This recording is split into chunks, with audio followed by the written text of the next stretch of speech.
All right, kick it off, man. Let's get this mental health Hey stuff. everybody. Yeah, we have only an hour today because I have a jujitsu seminar to go to, and which I need for my mental health. But today on Self-Made Soul, we're going to be talking about mental health versus mysticism. It was an article written by Nathaniel Branden, a psychologist who integrated Ayn Rand's principles of objectivism into his own work. Depending on which side of the Nathaniel Branden controversy you fall on, some people think that he stole a lot of Ayn Rand's concepts. I think Ayn Rand would have been a fantastic psychologist, by the way. She hated psychologizing, but she could really psychologically profile people pretty spot on because she was such a great thinker. Well, anyway, Nathaniel, I think, integrated objectivism into his method. I actually ended up working with Nathaniel Branden for about a year.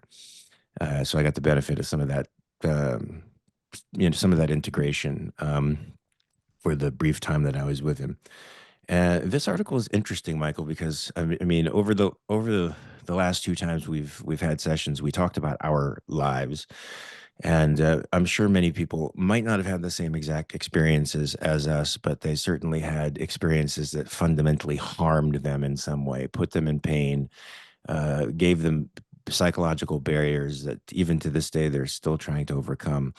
And oftentimes they search for guidance to help them out of the pain. People are in psychic pain and they search for guidance to help them out of the pain. I know one of the first places I went besides therapy, and it wasn't really cognitive behavioral therapy that I first went to, but more like a talk therapy, some new age stuff. But I searched through for religion, for answers, for relief to the psychological suffering that I was enduring. Here's my cat coming to me. Now, basically, this article takes down both religion and popular ethics as the means of psychological health. In fact, it makes a very good claim and backs it up that both are in fact impediments to psychological health and in fact psychologically harm you. So, Michael, I want you to talk a little bit about first faith, and this may disturb some people because I know we have some folks out there who are flirting with religion, as I did for many years, and I think as you did, Michael. And they might find some relief at first from religion, some psychic relief from religion. But the faculty of faith, it does something to the mind ultimately that is not healthy. So talk about faith a little bit and what it means exactly, because I know there's a colloquial version of faith, which is just sort of belief, and letting go, and the people associate it with positive aspects of liberating yourself. But it really doesn't liberate you, does it? No. It might liberate you from the responsibility of thinking, but thinking is fundamental to living. So talk Liberates you about from your connection to reality is what it does. Indeed, which may, like a drug, actually give you a positive sensibility for a while, but it's certainly not a permanent solution to whatever ails you. So talk about the necessity of reason in a person's life and how faith undermines that, if you don't mind. So I want to first of all differentiate, right? Because sometimes when people say faith, for instance, they might say, "Oh, well, you have faith. For instance, you had faith that Mark would be here at 8 a.m. Pacific time to do the show, or I got a ride yesterday. You had faith that your ride would show up on time." But that's not really faith. That's trust based on experience, right? I've learned that I can count on you when you tell me you're going to do something, so I trust that you're going to do it. Faith is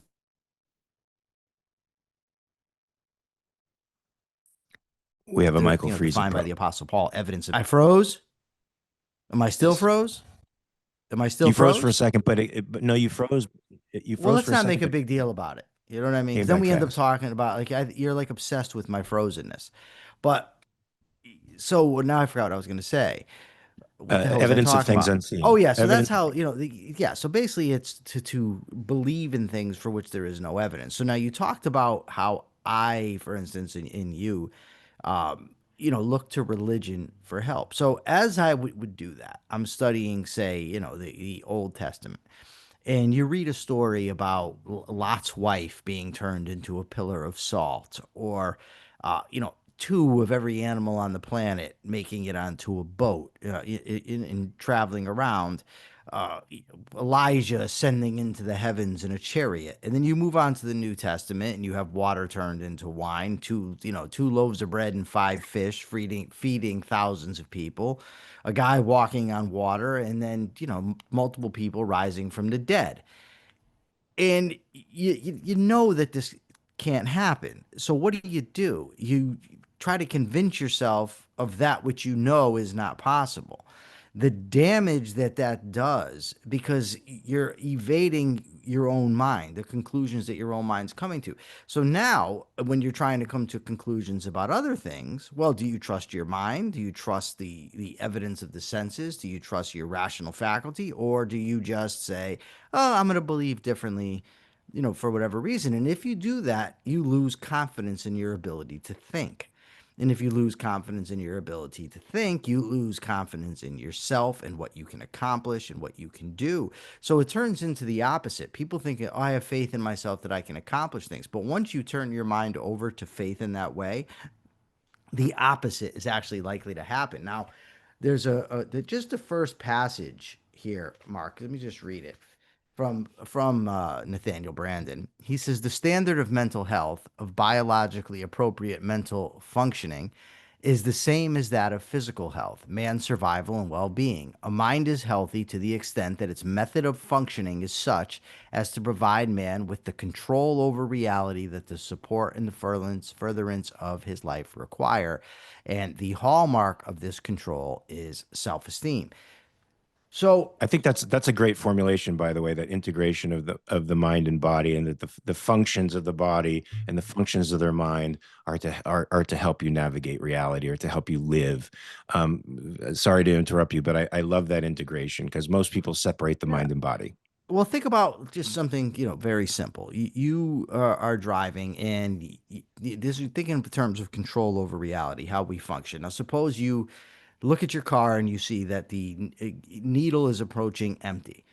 Okay, do you go get gasoline or do you go get jelly and throw it into your tank? Right? You get gasoline. You know this because you've learned from experience that this is what you do when your car's getting towards E. Now, if you don't trust reason and you go with faith, well, then you can decide whatever you want. But the other things that you put in the tank are not going to make the car run.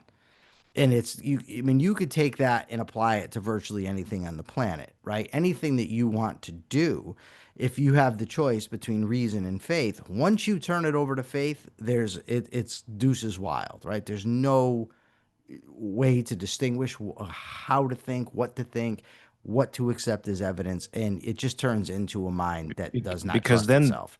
because the standard of truth then is your feelings, not facts, but feelings. And why is that dangerous, Michael? I mean, we have a man in the White House right now who I think gauges reality in the same way. His feelings are tools of cognition. Now, I think Rand was. Uh, maybe I don't know enough about the psychological field or the philosophical field to say this, but one of the few, if only, people to talk about feelings as not being tools of cognition. And what we hear in our culture today, uh, I think the message more than anything in art, especially in movies, in stories, is that for the most important aspects of your life, you don't do what you think, you do what you feel. You don't look to your head, you look to your heart. Now, this is a cultural phenomenon that I think now everyone must struggle with. If they're struggling with mental health issues, they're told that their feelings are tools of cognition. They're means of understanding the deepest, most important elements of their life, but this isn't true.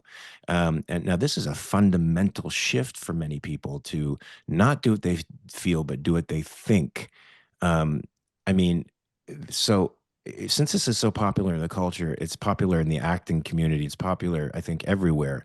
This was a fundamental shift for me as well. Because I held my feelings as primaries, not secondaries, not as the result of what I valued, but as as truths, as singular truths that I had to act on. Acting class taught me that that was the right way to do things as well. That did not help me psychologically. That didn't even necessarily make me a better actor.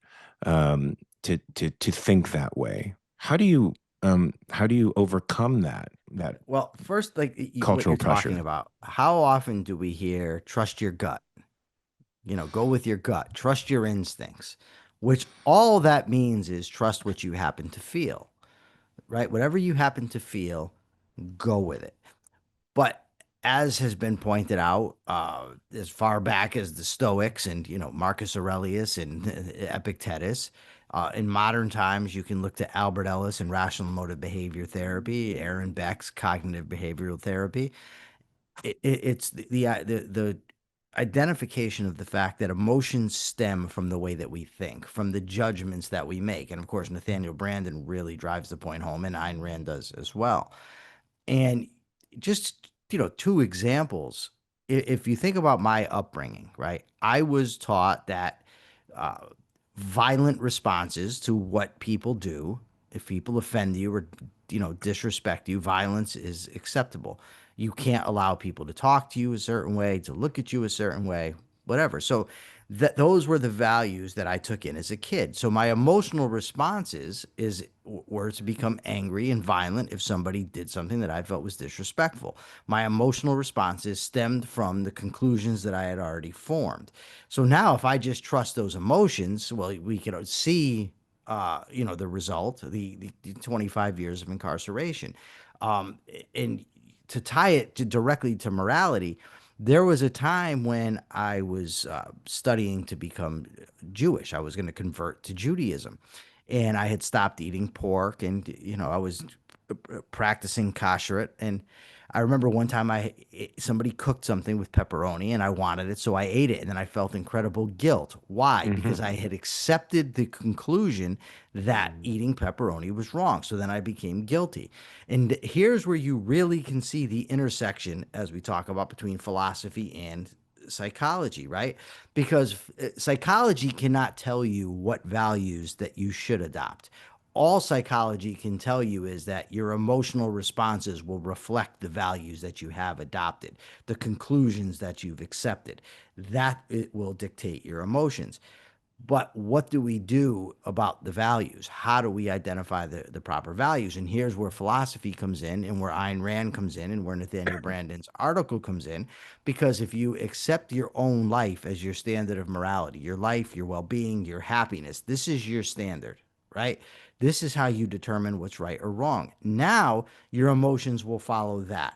When you know that things are not good for you, you'll avoid them. And if something bad happens to you, you will, maybe experience depression. Or if you anticipate something bad happening to your life, your well-being, your loved ones, you'll experience anxiety.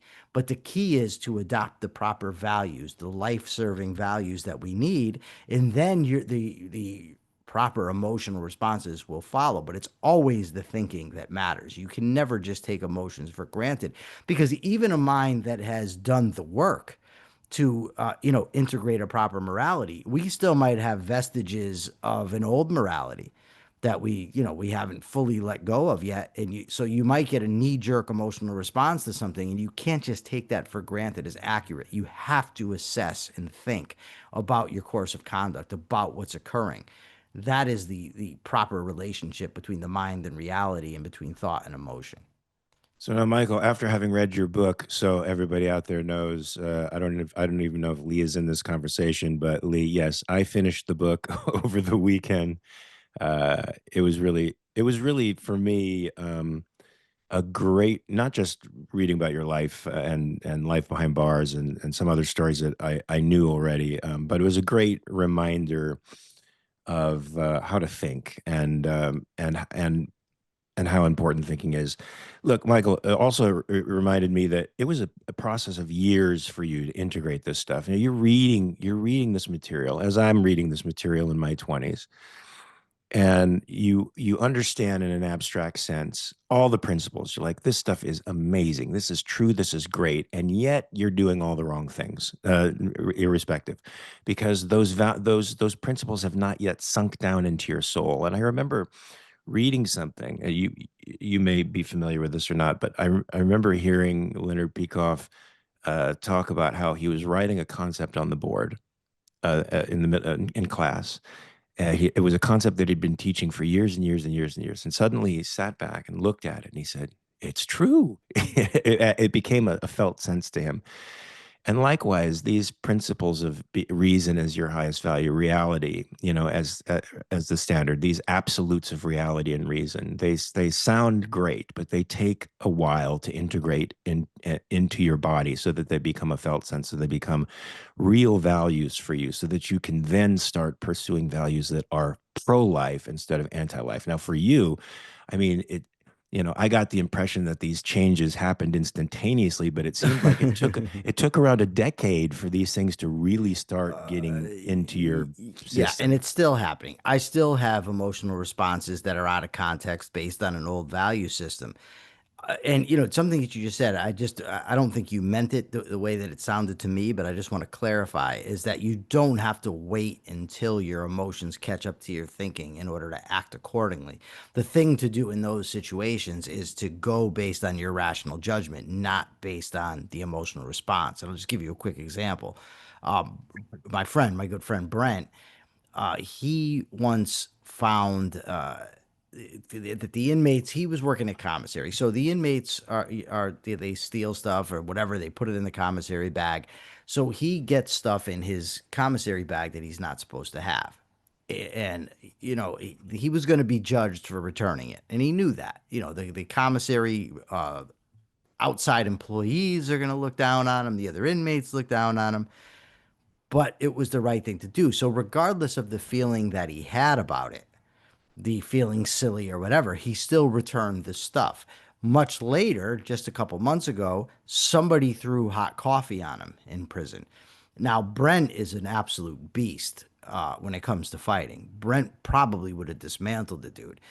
And he had the thought in his head, this is done in front of everybody. I look like a sucker. I feel like a chump. And he gets that feeling, but he still knows that the right thing to do is just to distance himself and walk away. He wasn't in any immediate danger. The assault had already occurred. So he just walked away.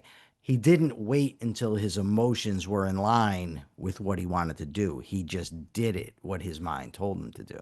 That's an important thing. That's a very important distinction to make, because a lot of people they use the term authenticity when they're talking about themselves, and they want to be authentic, and oftentimes that means raw, uncensored, not valuing social mores, but that also extends to moments like this where they would consider the authentic response to be to beat the fuck out of the guy because of what he did, or to give in to the pressure that was it Carlos that did that? Who was it that you said first with the The commissary? the commissary? No, it was What? Brent on both occasions. Oh, Brent in both cases. Sorry. So they would consider that inauthentic, artificial, And what do you say to something like that? Um, because it's sort of true in a sense. You're not responding it to what is your natural, authentic sense. You are rising above it and acting for a value as opposed that to be good and better and pro-life, and that Well, takes a great deal of discipline. Go ahead. so first think about what authenticity actually, what it is. And let's not think of it as some out of context, intrinsic authenticity, that there's this authentic me, right? The me that I am was created. Now, of course, was created by me because, we're self-made soul is the name of the show. So there's some part of you that says, this is what I want and I'm going to go get it. But once you start to think rationally, then everything follows from that. And then being authentic means sticking to reality, sticking to your own judgments, not sacrificing your own rational judgment to somebody else or even to your own feelings. If you judge something to be correct, then you do it. That's what authenticity is. It's not just blindly adhering to every emotional whim or every fear that comes into your mind. I mean, if that's what authenticity is, what happens when I have mixed emotions? What do I do then? I do nothing, or should I figure out what the right thing to do is and then act on that? And just to, get kind of back to the article a little bit and think about what if somebody adopts, say, a value system of self-sacrifice, which is predominant in the culture. right? Now nobody takes this to its limits, because if we did, we'd all be dead. So the idea is you have to smuggle some self-interest in just to stay alive, but other than that, you should be doing for everybody else. So what happens if you accept, for one thing, that self-sacrifice is the proper moral code? Those are your values. Then anytime you don't sacrifice, you feel guilt. That's the first thing. But you also know that you can't live that way because you'll end up dead. So now you feel inefficacious. Your self esteem drops because you know you can't live up to the ethical ideal you're supposed to. And also, you feel guilt for actually taking care of yourself. So, for doing what's right for yourself, for putting yourself first, you end up feeling guilty. So, living by definition in that case means a life lived with guilt, because to stay alive means to go against the creed of self-sacrifice. And if you go against what you think is morally right, you're going to feel guilt. Therefore, living is guilt. And now, how Guilt and freaking anxiety, I might say. twisted is that? Yeah. Yeah. Now, how twisted is that? Oh, it's twisted. It's very twisted. Very. And yet, that's what the dominant culture tells us we're supposed to do. And if you guys, you could look at the news items today. Just look at any news item, and you'll see that our foreign policy, our domestic policy, is dictated by this very ethic. It's dictated by the very ethic of sacrifice, and and then that is used as a cudgel to beat us into submission and to feel guilty and to sacrificing our values for for these people to gain more power.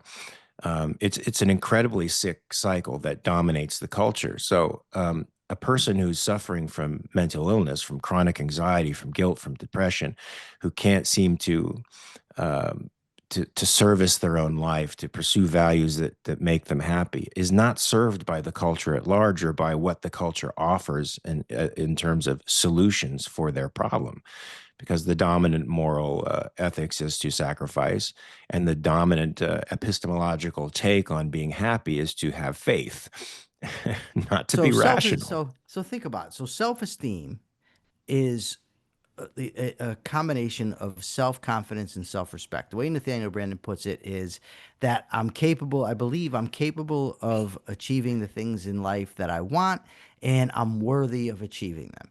And he says that it is this psychological state that traditional morality makes impossible to the extent that a man accepts it. And he says, uh, the maintenance of his life and the achievement of self-esteem require a man the fullest exercise of his reason, but morality, men are taught, rests on and requires faith. Now, faith, is the way he defines it, is the commitment of one's consciousness to beliefs for which one has no sensory evidence or rational proof. For instance, my trying to believe in the Bible when it was clear that the Bible wasn't a true, document. But there's something very important when we talk about selfishness, Mark, that I want to address, because I think it's vital. Human life, right? A good life lived by a human being, one that's going to be fulfilling and happy, entails friendships, entails relationships with others, entails loving others, right? So those things, those people become your selfish values. They're good for you. I mean, if somebody thinks that my being friends with you is some sort of a sacrifice on my part, like that's absolutely absurd, right? I'm gaining from it. I'm benefiting from it. And I hope you are too. Like, I don't want people to befriend me out of sympathy or because they feel like they're sacrificing themselves by hanging around with me. I want people around who are getting a selfish benefit from my company, right? So we Absolutely. accumulate values in this life that benefit us. And then, when if we lose those values, we rightly feel pain. And I mean, if you just look at what a value Frankie was, for instance, for you, you're talking 20 years of absolute enjoyment that you got from Frankie, right? You take Frankie everywhere with you. He's a part of you. Is that a sacrifice on your part? Absolutely not. No. Frankie was an incredibly selfish value for you, right? An incredible Yeah. benefit for you. Anybody who views you taking Frankie to the vet, for instance, as some sort of a sacrifice doesn't understand the nature of the word, right? It's relationships with people like Frankie that make life worth living in a lot of respects. That's very selfish. It's in many ways the essence of selfishness. I agree. This is something I've been saying for a long time, that the culture puts us, they put us in a false dichotomy. It's like selfishness is you're a man on an island. It's just Yeah, they don't understand that a human being is an integrated being. And that just doesn't mean internally. It means all the things externally, all the values externally that they have are integrated into their lives, and those values are a part of them, of who they are. Yeah, all the trouble that I took for Frankie, waking up at 2 o'clock in the morning, never getting sleep, all of that stuff. I it was hard, but I would rather have him in that respect than not having him at all. And my love for him made those things not difficult. I mean, there were times when I was just exhausted. I got, and I was like, my physical body would sort of give out, but then I'd find that second wind because I loved him so much, and keeping him happy and healthy and safe and with me, uh, it was worth every second, every cent, every second that I was able to have with him. And a lot of people would look at that as, well, wow, that's a lot to go through for something. Well, that's what one does when one has a very high value. One works incredibly hard to maintain it. Um, and you're right, it extends to other people. So it actually gives the altruists out there, it's a foil to what the altruists say, because the altruists claim that you have to sacrifice and give to other people. Well, you do give to other people. You give to your highest values. You give to the people you value, and you give it out of the joy of working for and living for and protecting and nurturing your values. That's an entirely revolutionary way of looking at selfishness, I think. And I think that's the message we as capitalists and individualists have to get out there in the world, and steal the monopoly of morality from the collectivists, because absolutely. this is the best Yes. way to live, And, right? This is the best way to live. I don't believe in intrinsic knowledge or innate ideas, but I do think that there's something on a primitive level inside of us that seeks self-esteem, or that understands that we want what's best, or we want to be appreciated. I don't know exactly how to put my finger on it, but I do know this. I'm looking up and I see the panel, the viewers of the show, and I would just ask any of them, would you like for somebody to introduce themselves to you and say, "Hi, I'd like to take you on a date because I really feel sorry for you. I'm willing to sacrifice myself. Although I find you unattractive, emotionally unappealing, and highly unintelligent, I still would love to go out with you because You're I just you're have killing to." Persephone. I just want you Yeah, to know you're I killing Persephone. okay, but just think about that. Or would you want somebody to tell you, you know what, you are absolutely amazing, you are gorgeous. I want to take you into my life because it is going to make me feel good. It's going to make me better. I will enjoy your company. And it seems like such an obvious choice when it's put that way. I mean, I don't know who the hell would say, no, no, I want the person that's going to feel bad for me and date me out of pity, right? I mean, you would see the absolute absurdity of it. Oh, Rand said some very politically incorrect things that would not go over with third wave feminists today with respect to the relationships between men and women, for that very thing, especially when she said, yes, it is as a sex object that women would precisely love their husbands to see them as. I'm paraphrasing, of course, but the idea that, yes, of course, you want to be loved and desired and wanted entirely by the person who's the most significant person in your life, and anything else simply won't do. So Michael, we have all these cultural barriers to our mental health and well-being. We have the barrier of faith as being perceived now, especially since the death of Charlie Kirk, and now the explosion of Judeo-Christianity, as as a sort of fundamental moral code from which all of us are supposed to function. It's now supposedly the fundamental moral base of America. Not true. We have this cultural phenomenon, and we have altruism as its dominant moral code. We have a lot of cultural forces against us. So if people are suffering from anxiety or depression, if they just can't get out of these mental ruts, they're being encouraged by the rest of the world to not use their mind, to not become the captains of their own destiny, to not value their lives as primary and the values in their lives as primary. So what do you suggest to somebody who's in this state of things? How can they start adopting these ideas and these principles? You know what I'm saying? Well, I mean, obviously, we have to put a knife right through the heart of altruism. This morality needs to absolutely be destroyed. It's false. It's irrational. It's absolutely anti-life, anti-people. And just, I mean, I just was reading this from Branden, and he says, "Do mystics declare that all they demand of man is that he sacrifice his happiness?" Now, I want to just stop there. It's a very great paragraph where he has a lot of logical connections that I want to get to. But even if that was all that it was, if somebody is asking me to sacrifice my happiness, right? What the fuck do I want to live for? If I have to sacrifice my happiness, if I have to live a life of misery, I'd rather not live it. It wouldn't be worth it. Who the hell wants that? Even in those moments when when I'm miserable and unhappy, I still want to live because I know that there can be happiness coming, that it's potential, that it could be there for me to grab and that I could achieve it. But if it's impossible, if it's morally unacceptable, I don't want that.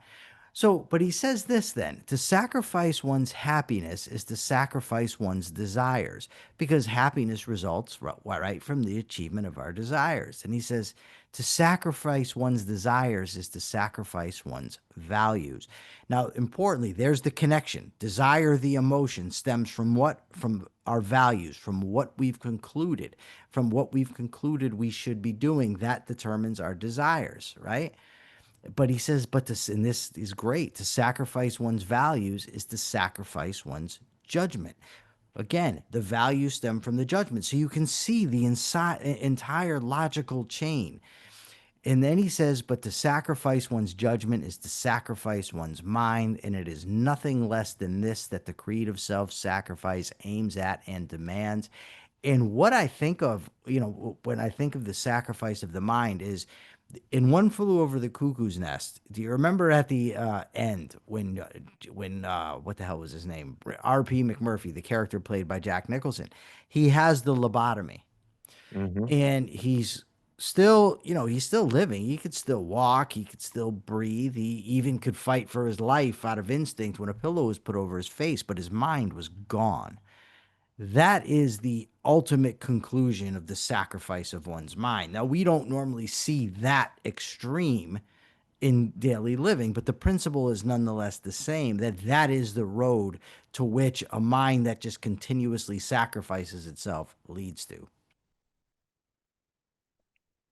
Absolutely, absolutely, and that just makes it seem more hideous, right? I think it's really important for people to see that. Like, when I posted the video of Gazans being tortured, I said, "Don't look away," and I say that to this moral code and to that chain of reasoning that reduces these high concepts down to an absolute.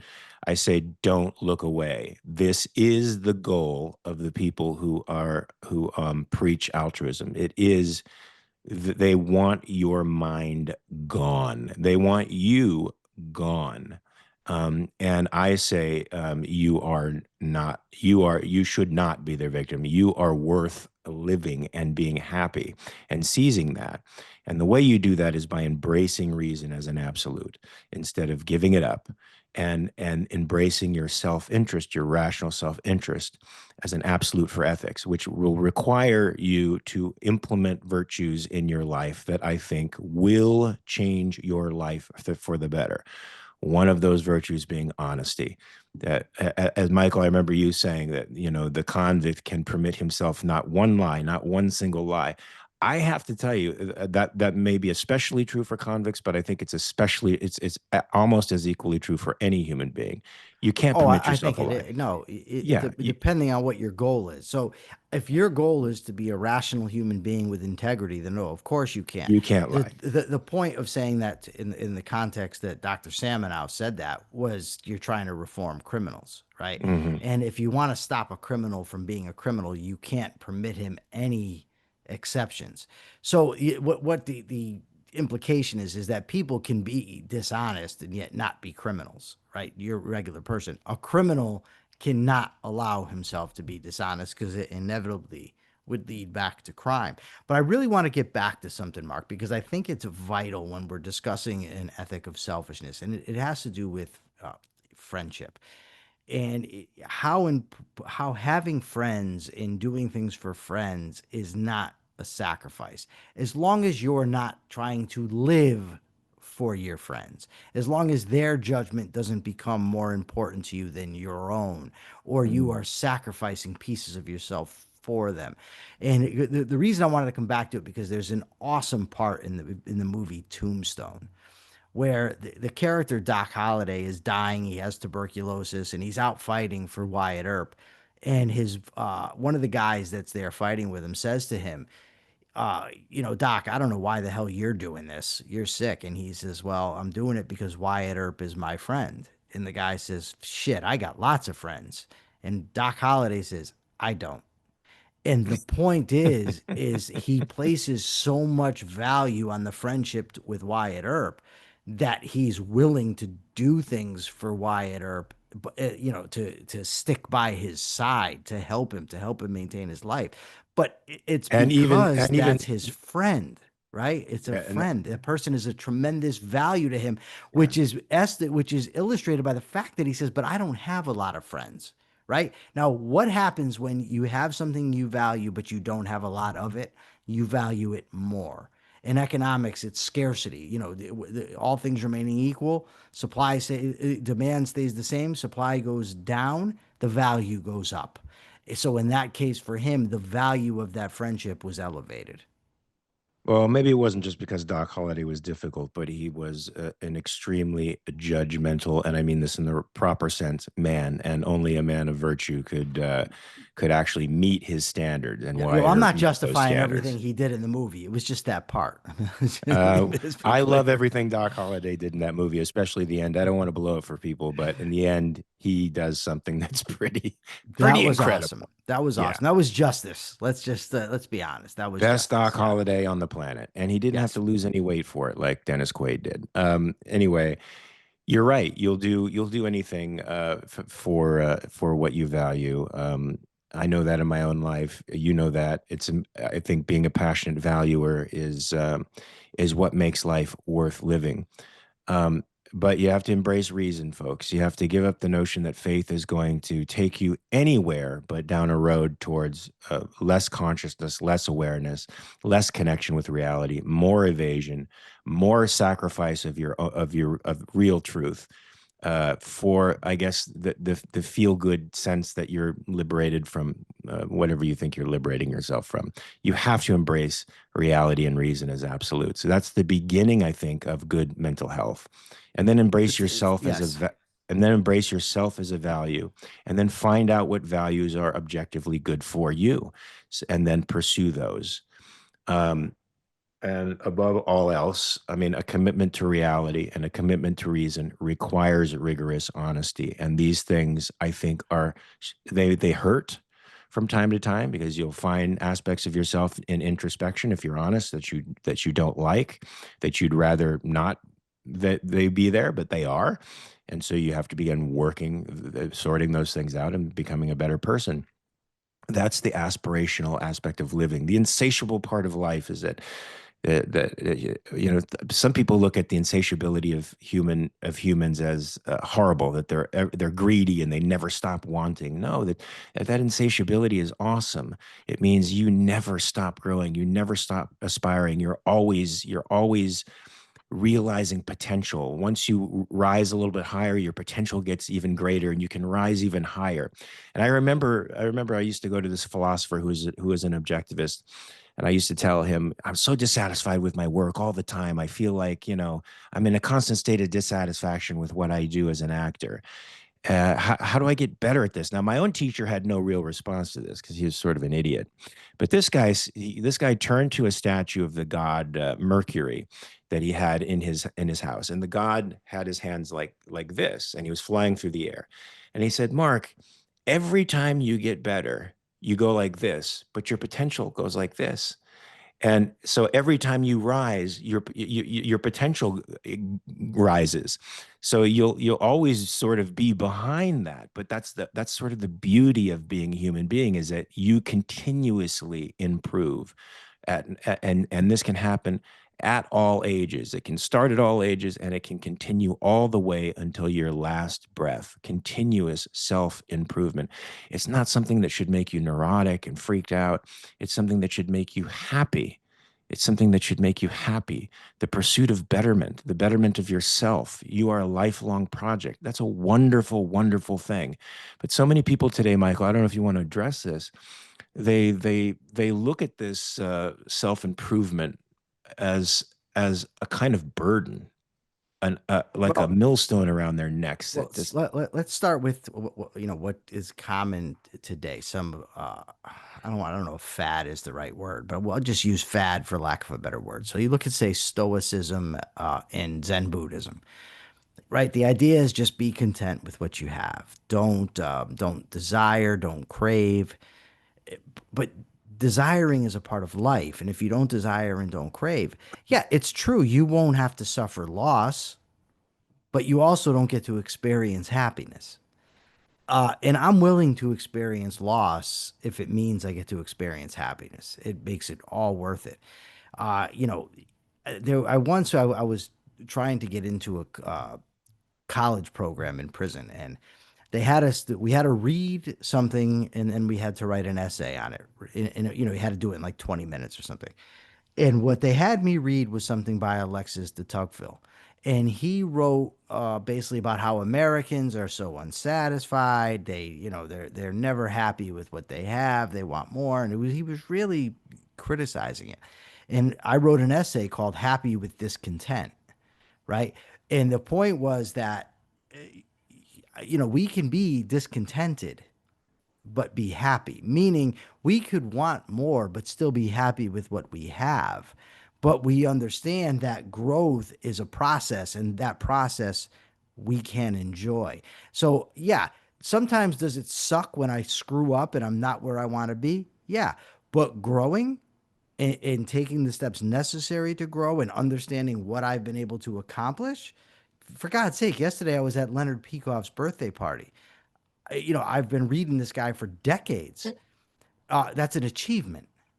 That's a great achievement. I'm happy with that. But am I going to stop now and with my growth and say, okay, I went to this party. That's great. No, of course not. I'm going to keep growing until the day I die. Hopefully, that's the whole point. And at the end here, when we can, talk about this, Mark, but Branden talks about the people who espouse these doctrines of mysticism, of self-sacrifice, altruism, that selfishness is evil.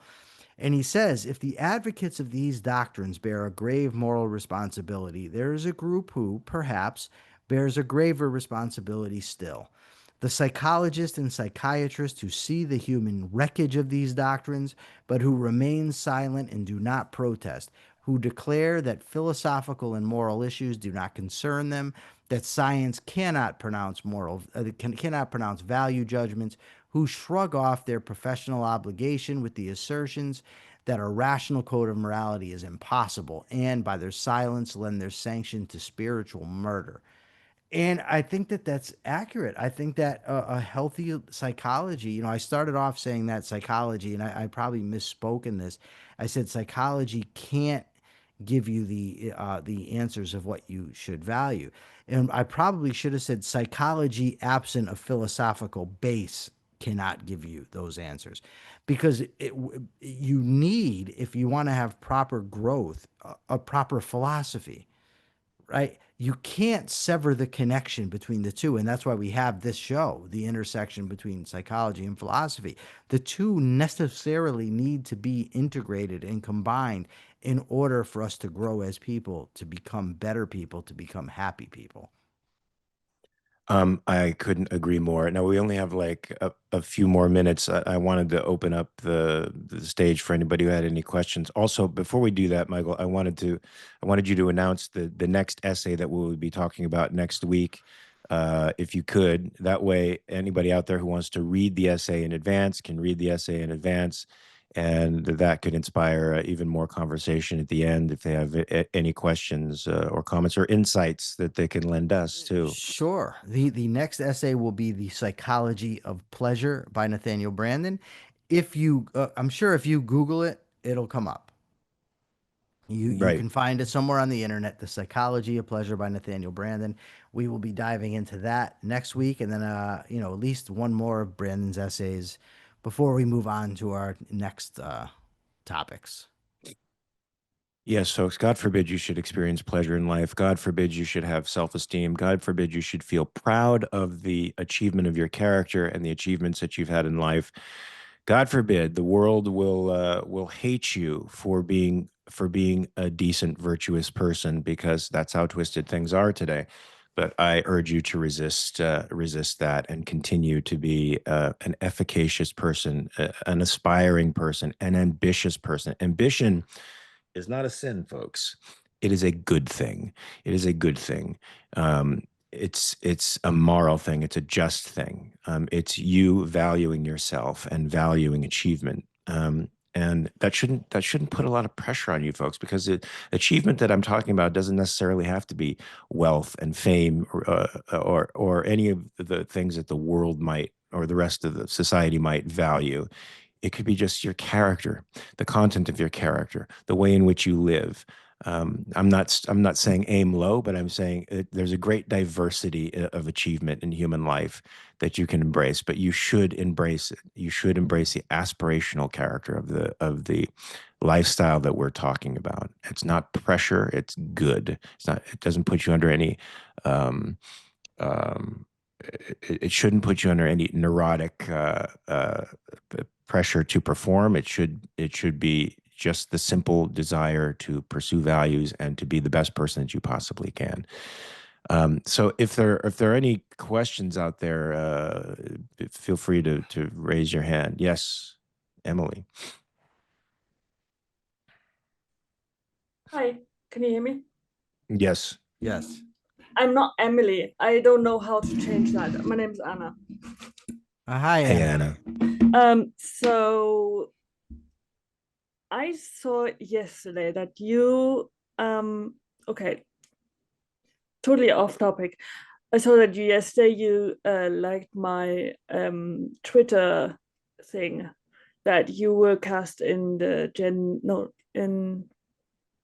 what was it? Vought Rising. Vought Yes, Rising. yes, that Mhm. was me.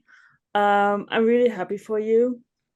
Thank you. And I lost my best friend a few years ago. I have his picture here. He was 16 when he died. That's me and him.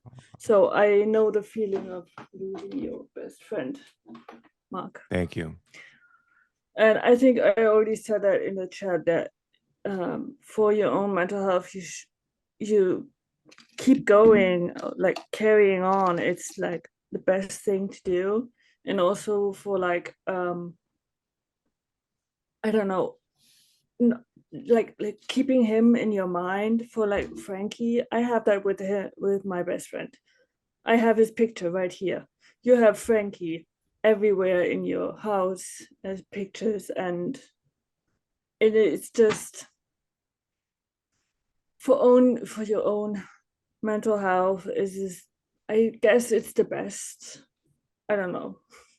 I think it is. I think it is. It's every tear that I cry is an expression of the love, the depth of love that I have for him.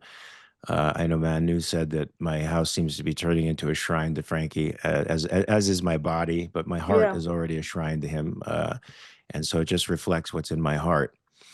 And I don't want to make you cry. No, it's good. It's good. It's the knowledge that I could love that deeply is a phenomenal revelation to me. Okay, now you make me cry. It's important.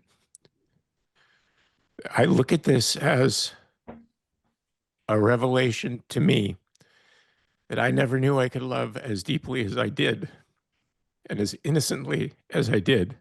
And now I know that about myself, that Frank expanded my heart and my mind and my values and my strength as a person.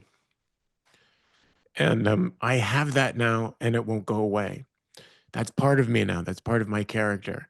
That's the gift that he gave me and that I took from him. So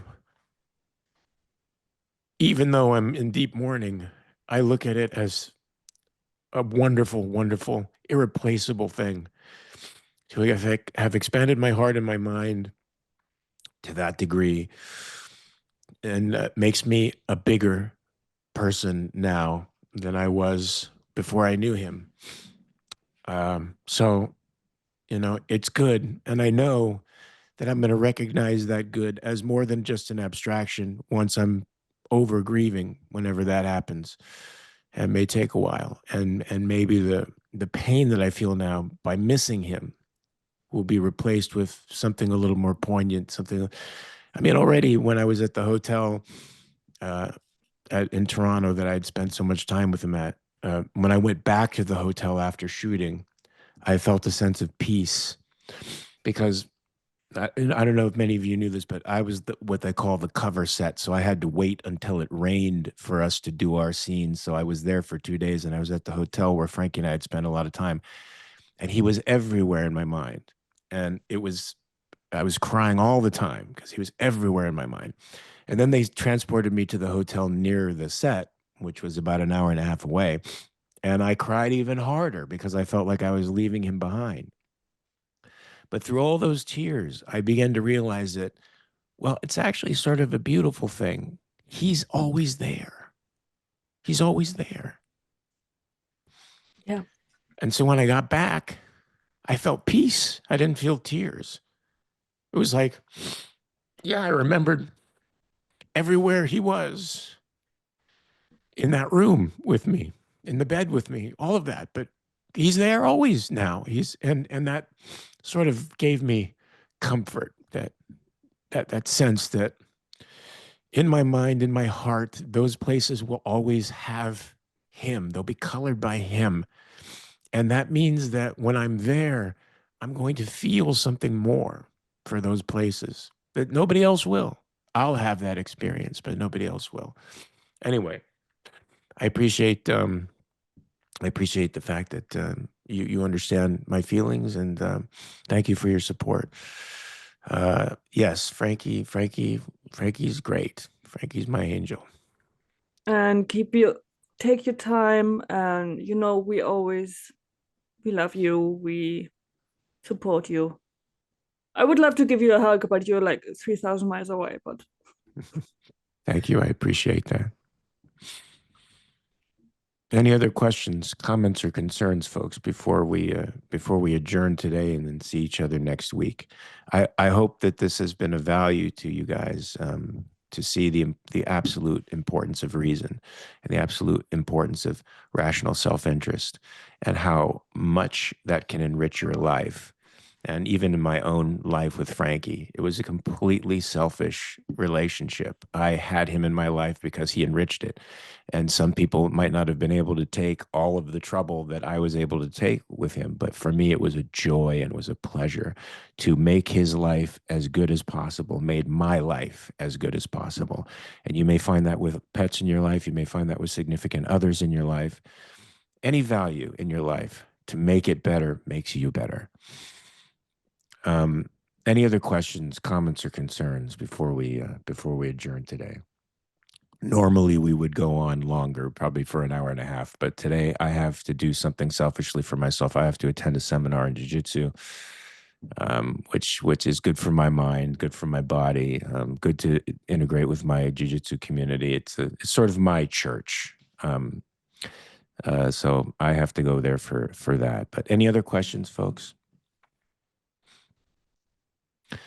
All right, so well, hopefully we will see you next week. Self-Made Soul, that is the title of the show. You are the captain of your own destinies. I want you to hold that concept in your heart really hard. Understand that no matter what you're going through, you have choices, and you have the capacity to navigate through those choices and to become the person you want to be. So until next week, folks, we'll see you later.